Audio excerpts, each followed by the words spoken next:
മനുഷ്യനായി ഭൂമിയിൽ അവതരിച്ചതിന്റെ ദൈവികമായ സന്തോഷം ഹൃദയത്തിൽ സ്വീകരിക്കുവാനൊരുങ്ങുന്ന പുണ്യദിനങ്ങളിലൂടെ നമ്മൾ കടന്നു പോവുകയാണ്.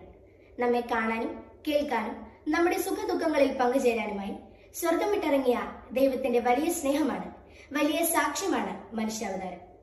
കാലിത്തൊഴുത്തിൽ ഉണ്ണിയേശു പിറന്നപ്പോൾ മാലാഖമാർ പാടി, അത്യുന്നതങ്ങളിൽ ദൈവത്തിന്റെ മഹത്വം, ഭൂമിയിൽ ദൈവകൃപ ലഭിച്ചവർക്ക് സമാധാനം. ലോകത്തിന് മുഴുവൻ സ്നേഹത്തിന്റെയും സമാധാനത്തിന്റെയും പ്രത്യാശയുടെയും ആശംസയുമായാണ് ഉണ്ണിയേശു പിറന്നത്.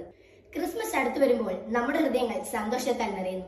യേശുവിന്റെ ജനനം ആഘോഷിക്കാൻ നാം ഓരോരുത്തരും ആവേശത്തോടെ തയ്യാറെടുക്കുകയാണ്. ക്രിസ്മസ് ഒരുക്കമെന്നാൽ വെറും സ്റ്റാർ തൂക്കലോ ട്രീ അലങ്കരിക്കലോ മാത്രമല്ല, അതിലേറെ പ്രധാനമാണ് നമ്മുടെ ഹൃദയം ഒരുക്കുക എന്നത്. പ്രശസ്ത വചനപ്രഘോഷനായിരുന്ന ബിഷപ്പ് ഫുൾട്ടൻ ജേഷൻ ഇപ്രകാരം പറയുന്നുണ്ട്: 1000 പുൽക്കൂടുകളിൽ ഉണ്ണി പിറന്നാലും നമ്മുടെ ഹൃദയത്തിൽ ഉണ്ണി പിറക്കുന്നില്ലെങ്കിൽ ക്രിസ്മസ് വ്യർത്ഥമാണെന്ന്. പുൽക്കൂടുകൾ നിർമ്മിക്കുവാനും അതിൽ ഉണ്ണിയെ പ്രതിഷ്ഠിക്കുവാനും നാം ഉത്സാഹിക്കുന്നത് പോലെ നമ്മുടെ ഹൃദയങ്ങളിലും ഉണ്ണിയേശുവിന് ജന്മം നൽകുവാൻ നാം പരിശ്രമിക്കണം. നമ്മുടെ ഹൃദയങ്ങളെ നമുക്ക് ഒരുക്കാം.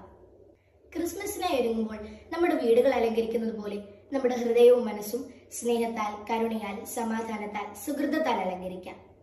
ഏവർക്കും സന്തോഷത്തിന്റെയും പ്രത്യാശയുടെയും ക്രിസ്മസ് ആശംസകൾ നേർന്നുകൊണ്ട് ജയ് മിഷൻ ലീഗ്.